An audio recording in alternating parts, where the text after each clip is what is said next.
नमस्कार, PS news पर आप सभी लोगों का स्वागत है। लंबे इंतजार के बाद नामांकन के आखिरी दिन कांग्रेस पार्टी ने रायबरेली और अमेठी के लिए अपने प्रत्याशी का ऐलान किया और नामांकन भी करवाया। गौरतलब है कि अमेठी और रायबरेली कांग्रेस की परंपरागत सीट रही है, नेहरू गांधी परिवार की सीट रही है। लंबे समय तक इन दोनों सीटों पर नेहरू गांधी परिवार के लोग चुनाव लड़ते रहे। जहां तक अमेठी की बात है तो संजय गांधी और उसके बाद फिर राजीव गांधी के बाद श्रीमती सोनिया गांधी और उसके पश्चात राहुल गांधी ने अमेठी लोकसभा क्षेत्र का प्रतिनिधित्व किया है। तो रायबरेली लोकसभा सीट तो पहले ही चुनाव के समय से पहले फिरोज गांधी, बाद में इंदिरा गांधी, उसके बाद फिर श्रीमती सोनिया गांधी ने इस सीट को प्रतिनिधित्व किया है। ऐसे में उम्मीद की जा रही थी कि रायबरेली और अमेठी लोकसभा क्षेत्र में फिर से एक बार नेहरू गांधी के वारिस चुनाव मैदान में होंगे। अनुमान लगाया जा रहा था कि अमेठी लोकसभा क्षेत्र से एक बार फिर से स्मृति ईरानी के से चुनावी मुकाबला में राहुल गांधी चुनाव मैदान में उतरेंगे।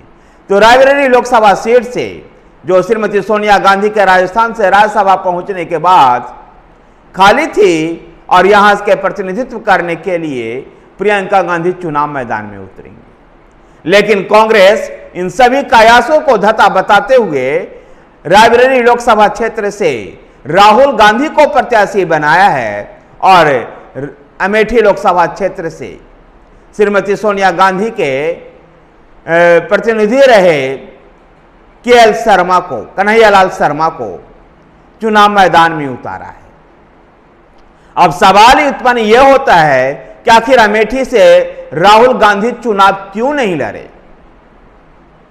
गौरतलब है कि केरल के वायनाड से भी राहुल गांधी चुनाव लड़ रहे हैं और 2019 के लोकसभा चुनाव में भी वो उत्तर प्रदेश के अमेठी और केरल के वायनाड से चुनाव लड़े थे, जहां वो उत्तर प्रदेश के अमेठी से चुनाव हारने में सफल हो गए थे। अमेठी से चुनाव हार गए थे राहुल गांधी और वायनाड से चुनाव जीतने में सफल हुए थे और वायनाड से चुनाव जीत करके संसद की दहलीज तक पहुंच पाए थे। पिछले 5 साल से गांधी परिवार अमेठी और रायबरेली से दूरियां ही बनाए हुए था।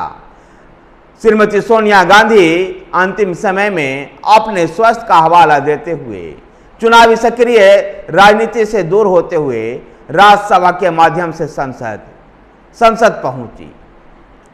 तो ऐसे में कयास लगाया जा रहा था कि रायबरेली से प्रियंका गांधी चुनाव मैदान में होगी। लेकिन जहां तक बात करें अमेठी से राहुल गांधी का चुनाव मैदान में उतरने को लेकर के, तो राहुल गांधी सुरक्षित महसूस नहीं कर रहे थे अमेठी से, और इसलिए अमेठी से इस बार उन्होंने चुनाव न लड़ने का निर्णय लिया और कन्हैयालाल शर्मा को चुनाव मैदान में उतारा गया।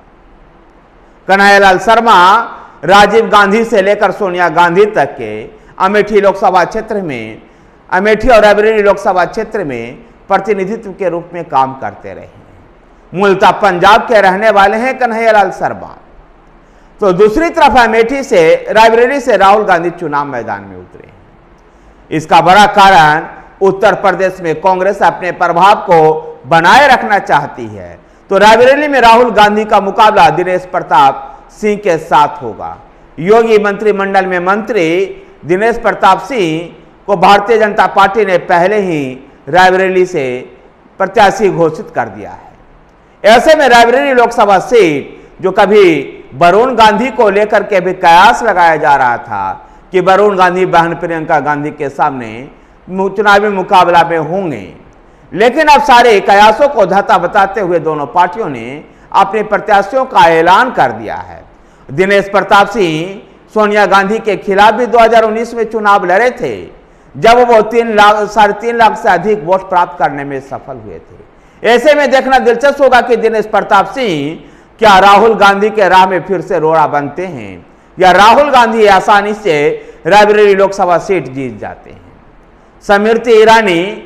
स्मृति ईरानी जैसा कांग्रेस पार्टी ने आरोप लगाया स्मृति ईरानी पर कि स्मृति ईरानी की केवल पहचान ये थी कि वो राहुल गांधी के खिलाफ चुनाव लड़ते थे। ऐसे में कांग्रेस पार्टी ने उनसे यह पहचान भी अब छीन ली है। देखना दिलचस्प होगा कि रायबरेली और अमेठी लोकसभा क्षेत्र जो कांग्रेस का परंपरागत गढ़ रहा है, भारतीय जनता पार्टी जहां अमेठी पर पहले ही कब्जा जमाए हुए है और रायबरेली सीट को भी छीनना चाहती है, क्या वहां कामयाब हो पाती है या नहीं। भारतीय जनता पार्टी की नजर न केवल कांग्रेस की परंपरागत सीटों पर थी, बल्कि समाजवादी पार्टी के गढ़ रहे मैनपुरी, कन्नौज, आजमगढ़ जैसे लोकसभा सीटों पर भी टिकी हुई थी। मैनपुरी, कन्नौज, आजमगढ़, रामपुर जैसे लोकसभा सीट पर भाजपा की नजर टिकी हुई है। तो देखना दिलचस्प होगा कि उत्तर प्रदेश की राजनीति में आखिर किस प्रकार से भारतीय जनता पार्टी इन सीटों पर चुनाव जीतने में सफल होती है। धन्यवाद साथियों, वीडियो को लाइक कीजिए, शेयर कीजिए, हमारे साथ बने रहने के लिए हमारे चैनल PS न्यूज को सब्सक्राइब कीजिए। धन्यवाद।